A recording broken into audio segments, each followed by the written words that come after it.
સ્વાગત છે। હું છું રેખા માલકાની અને જોઈએ આજના સમાચાર। પત્રકાર એકતા પરિષદના પ્રદેશ ઉપપ્રમુખ મનોજભાઈ સોની દ્વારા ઉજ્જૈનમાં ધાબળા વિતરણ। ઠંડીનો ચમકારો આવ્યો ને મનોજભાઈની સેવા ચાલુ।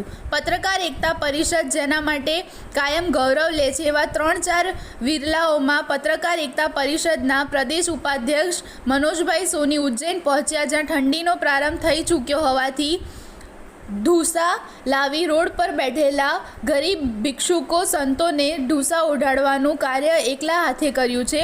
મનોજભાઈ વર્ષમાં ઘણીવાર મોટી રસોઈ દ્વારા નાગેશ્વર ખાતે શ્રાવણના દરેક સોમવારે હજારો લોકોને ફળાહાર કરાવે છે।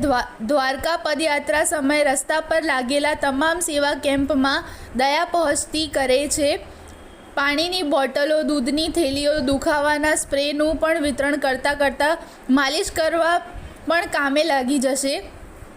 એમનું ગામ ચોમેરથી પૂરમાં ઘેરાયેલું હતું, ત્યારે ઘેર જમવાનું પહોંચાડવા રસોડું ચાલુ કર્યું હતું। કામ ખૂબ મોટા પરંતુ સેવાના કાર્યો છતાં અભિમાનનો છાંટો પણ નહીં। આટલી સરળતા ખૂબ ઓછા લોકોમાં જોવા મળે છે।